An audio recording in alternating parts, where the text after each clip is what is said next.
Welcome back to our course on blockchain and its applications. So, in the last lecture we have seen about these Paxos consensus protocols in details. So, today we are going to analyze and going to look into the safety and liveness properties of Paxos. Now, these are the concepts that we are going to broadly cover today.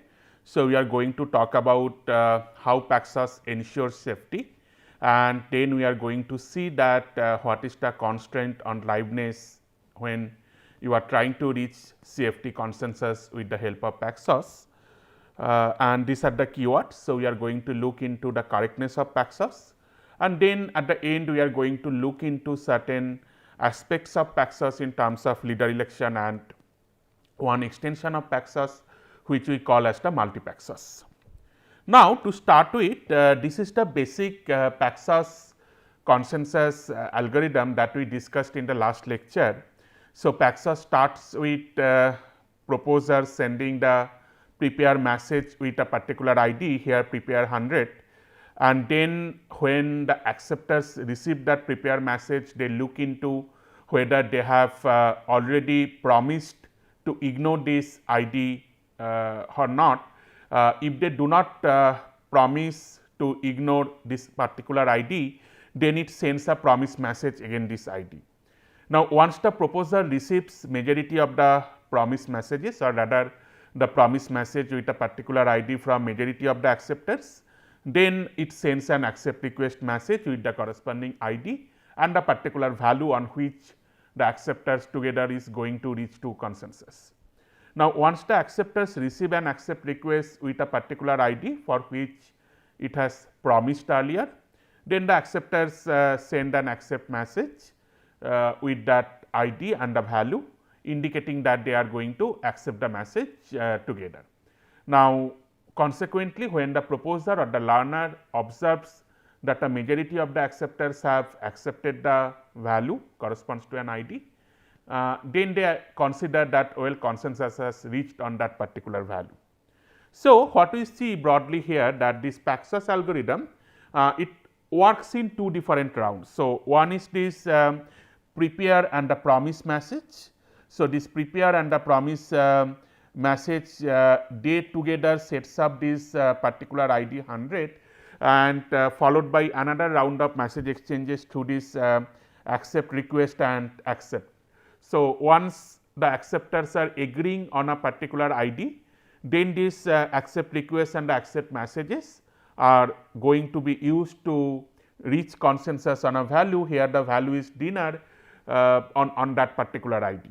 Well, so this prepare promise message together there the acceptors they agree on a particular state. So, the state is determined by the ID that we are going to use here. So, here this 100 and then this accept request and the accept message pair where they agree on a value corresponds to a particular state on which they have already agreed upon.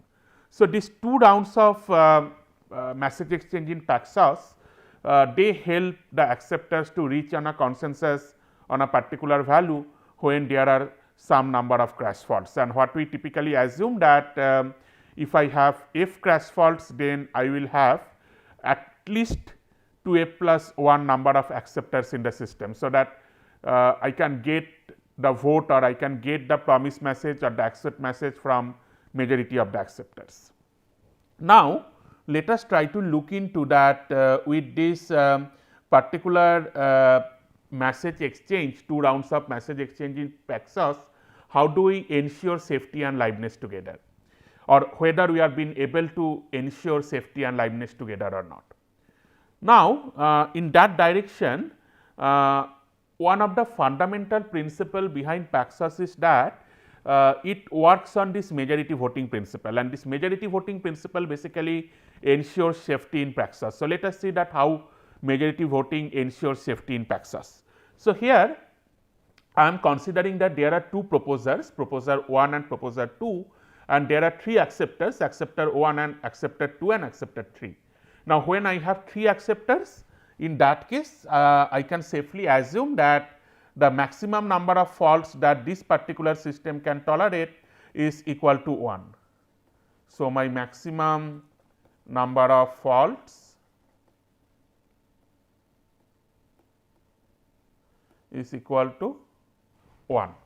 Well, because in case my maximum number of faults equal to 1, that means my f is equal to 1. So, I need 2f plus 1 number of acceptors which is equal to 3. So, here I have 3 different acceptors. Well, now in this particular consensus mechanism, what we see that this proposer, it starts by sending the prepare message. So, the proposer sends the prepare message to all the acceptors, and here say for the time being assume that acceptor 1 has sent back a promise message saying that well I am promising to ignore anything less than 100.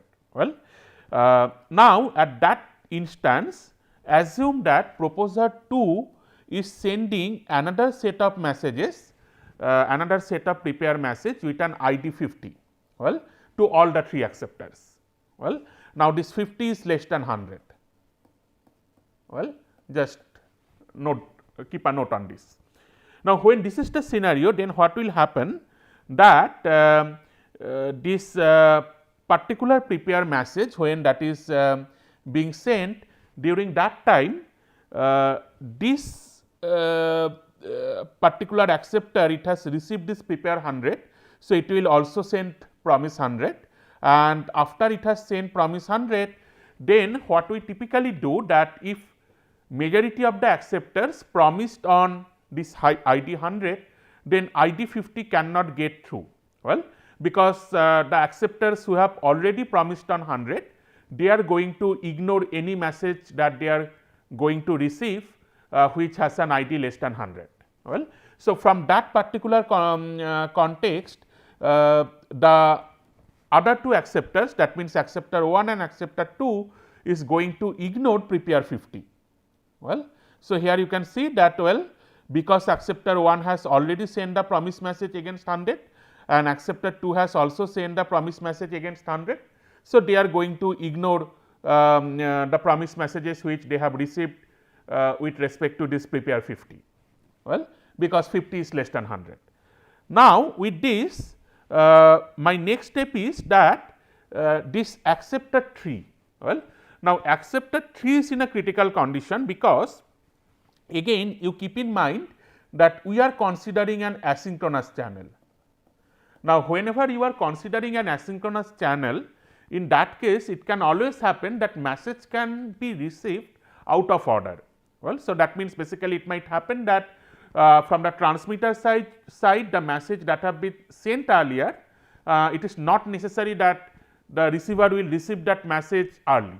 Well, so in that context, although in the temporal scale, if you just think about that this is the absolute temporal scale, well, so this is my time scale. If you even assume this and if you say that well proposer 1 was has sent the message first and after 2 proposer 2 has sent the prepare message, but it is not necessary that an acceptor will first receive the message from proposer 1 and then it will receive the message from proposer 2. Why that is so? Because if you think about a realistic network, even in a realistic network, it might happen that proposer 2 is much closer to acceptor 3 compared to proposer 1. Well, so assume that proposer 2 and acceptor 3 both are in India, whereas proposer 1 is there somewhere in say at the western part of Canada. Well, now if that is the case, that means it will take a long time for the message to get propagated from Canada to India, whereas proposer 2, because it is closer to acceptor 3 might receive the message from proposer 1 first. Well, and that is the case which has happened here. So, here acceptor 3 has first received promise 50 and then it is receiving promise prepare 100. Well, so that way acceptor 3 will first send this promise promise 50. Well, but interestingly what you can see here that this promise 50 is not a majority. Well, because proposer 2 is going to get promise 50 from only one node, that is acceptor 3, but acceptor 1 and acceptor 2 are going to ignore that prepare message because that ID is less than the ID that corresponds to which they have promised. Well, because they have already promised for agreed on ID 100.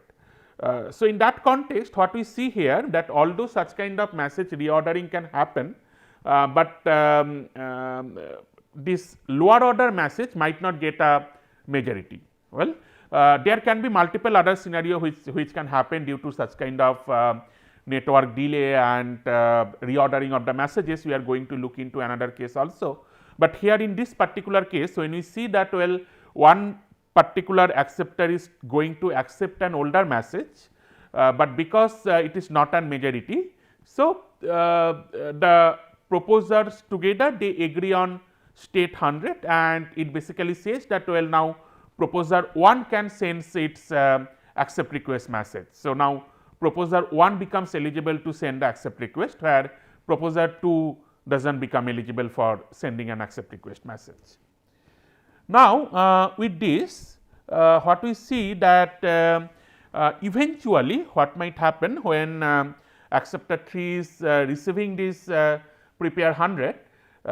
Interestingly, you see here that this ID 100 is more than ID 50, and although it has promised for 50 earlier, but as per my Paxos protocol that if it receives an ID higher than something that it has promised, it can again promise it. Well, now at this stage what we see that acceptor 3 has received the promise message which is having a lower ID. Acceptor 3 has not accepted anything, has not accepted any value. So, acceptor 3 can send another promise message corresponds to ID 100. So, eventually what happens that this proposer 1 it receives all the 3 promise messages. Well, and what we see here that all the acceptors together they are agreeing on proposer 1 and they are allowing proposer 1 to send an accept request message, and once it receives that accept request message from proposer 1 they can collectively again accept that in the same way, and that value becomes the value at the consensus. Well, so this is the kind of broad idea based on which this majority voting works, but let us also try to see another case of this majority voting where we see that acceptors have certain different ordering in which they have received the message. So, here in this case what we see that proposer 1 has sent a prepare message and acceptor 1 it has sent a promise message. Well, now with this what happens that in the same line that we had seen earlier, this proposer 2 it sends another prepare message. Well, now at this stage what happens that acceptor 1 has already received prepare 100. So, it has sent promise 100, but due to this message reordering acceptor 2 first receives 50, similarly acceptor 3 first receives 50. Well, so acceptor 2 has, so acceptor 1 it has first received 100, then it has received 50, so it is ignoring 50, but for acceptor 2 it has first received 50 and then it is receiving 100. Similarly, for acceptor 3 it has first received 50 and then it is receiving 100 here. Okay. Now, in this particular case acceptor 2 will send back a promise 50, well, because till now it has not promised for 100. So, it can send promise 50. Similarly, this acceptor 3 it can also send promise 50. Well, now in this case what we see that the proposal from proposer 2 it becomes the majority. Well, so that means proposer 2 can now send the accept request message. Well, so this is an interesting scenario. So, where we see that well although proposer 1 has sent an prepare message with an higher ID, but due to this message reordering and arbitrary message delay, 2 of the 3 proposers they have received proposal or prepare 50 first from proposer 2 and they sends a promise against that proposal. Now, with this what happens that proposer 2 can now send this accept request message, because as we have seen that proposer 2 becomes the majority. So, proposer 2 sends this accept request message, say it sends accept request 50 with an value proposal of movie to all the acceptors, and at this stage again something interesting happens. Well, so what is that? So, by this time acceptor 2 receive accept request 50, before that it has received promise 100. Well, so it first received promise 100 and then it receives this accept request message. So, when it receives promise 100, what acceptor 2 finds out that well it has promised for a value which is less than the current value. Well, so 100 is more than 50.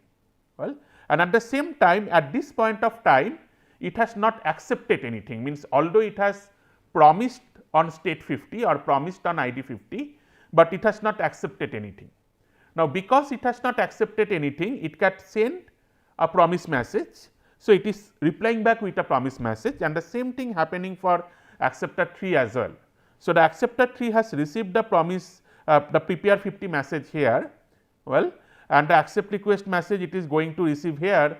So, what acceptor 3 can again do, that the acceptor 3 earlier although it has sent this promise 50, but at this point when it has received this prepare 100, it sees that it has received an ID which is more than 50 and it has not accepted anything.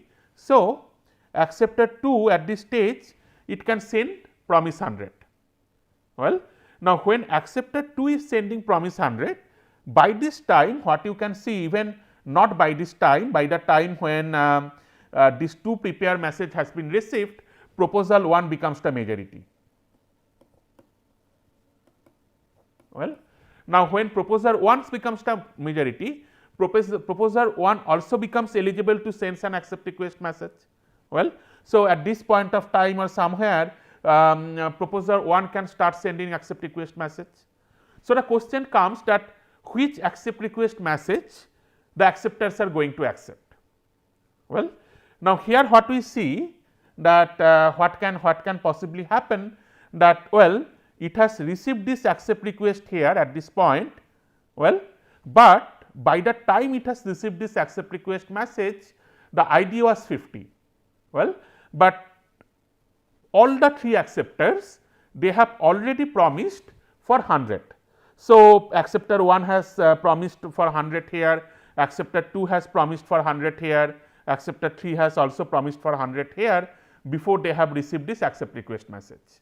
So, this accept request 50 it is going to get ignored by all the 3 acceptors that we have. Well, and accordingly, although they have earlier agreed on ID 50 and they have allowed proposer 2 to send the accept request message with a value, but here during the consensus what we see that because they have already agreed on a value on a different ID which is higher than the previous ID, so they starts ignoring the accept request message. So, eventually when this proposer 1 is going to send the accept request message, it is going to accept that accept request message. Well, because that is the kind of value on which they have agreed and that is the highest promised value till now. So, that way what we see that majority voting helps us to address these issues. The majority voting helps us to find out that which particular state the acceptors have agreed upon, and then this based on this particular state the next value agreement works where the acceptors collectively agree on a value.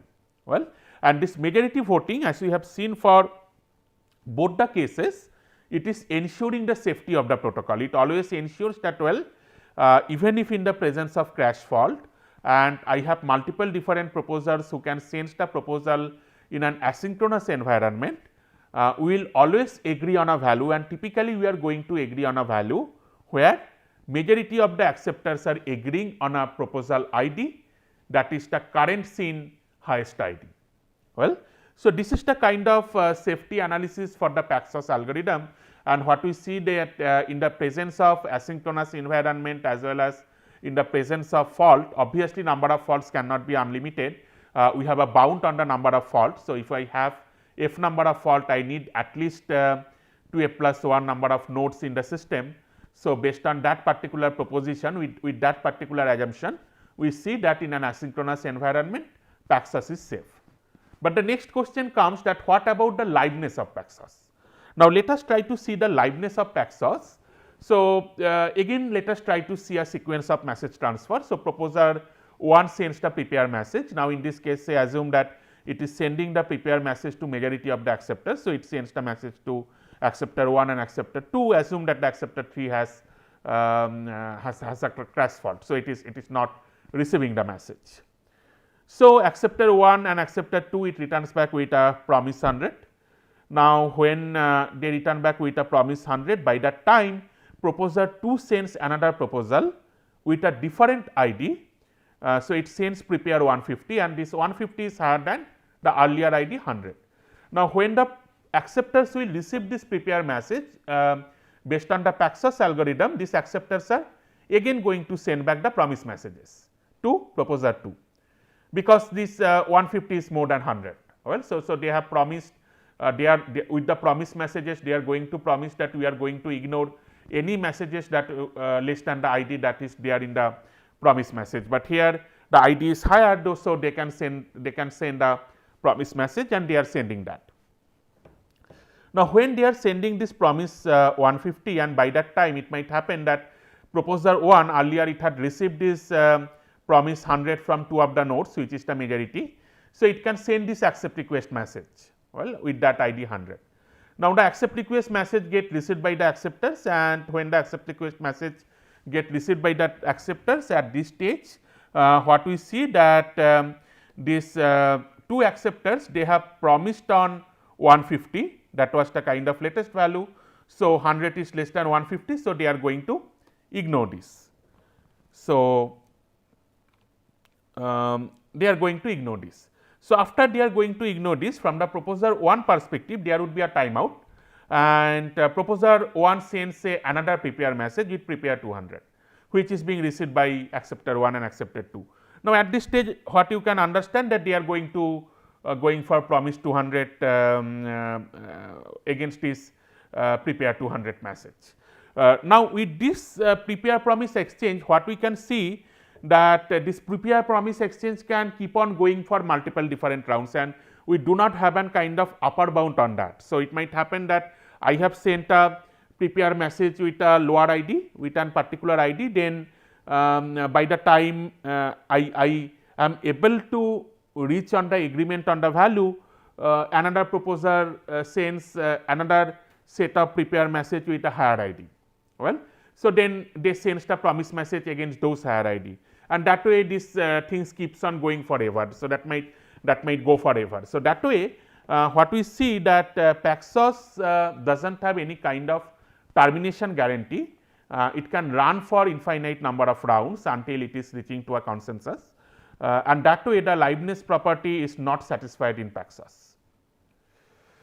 Now, the idea of this majority of accepts that we had seen earlier. So, majority of the acceptors accept a request with an ID and a value. At this stage the consensus has been reached, and always remember that the consensus is on the value only, not on the ID. So, the ID is just to use for doing the state synchronization. Now, when you received an accept request with a lower ID, then that particular accept request will not be accepted by the majority. Well, because if you want to make it accepted, then you would require majority of the promises with that lower ID, but by the moment you got a higher one and majority of the acceptors got a promise prepare message with an higher ID, they will stick to that particular prepare message, because they will send the promise message against those higher IDs. And in the third case that can happen, that when the accept request acceptors get an accept request with a higher ID, but with a different value. Well, so that can also happen, which we had seen earlier, but in that case also that will not be accepted by the majority. because what might happen that if the acceptors have already accepted on a value, then at least one acceptor which has accepted on a previous value, it will piggyback the previously accepted value. Well, because you remember that at the beginning of our discussion on Paxos, we mentioned that if you have two different majority, then on that two different majority you must have some kind of common entity or a common node. Well, so that particular common node will help you to understand that on what particular value the acceptors had accepted earlier. So, because of this particular region, as I mentioned earlier in the last lecture as well as in today's lecture, that the consensus is on the value. Well, we need the ID to maintain the current state of promise and the accept messages that for corresponds to which particular proposer the acceptors are agreed upon. We just need the ID to maintain that information, that current state of promise and accept, so that multiple values that does not propagate in the network. So, you always try to increase the state. So, if I have promised for ID 100, then I am not going to accept anything or send any message against something that says ID less than 100. Well, and that way when majority agrees on a particular ID 100, then they starts or they keeps ignoring the IDs having the lower value, and that way the IDs having a lower value, that particular proposal from the proposer will never get propagated in the network. Now, there are multiple different applications of Paxos. So, obviously, it is a consensus algorithm to reach consensus. Paxos is also widely used for something called a leader election. Well, so many of the time what you need that in a distributed system, if you are being able to elect a leader or maybe a different round, if you select one leader, then your further consensus becomes easier, and particularly Raft works on this principle that you elect a leader in your network, then let the leader propose something and collect the votes from others and then count the majority vote.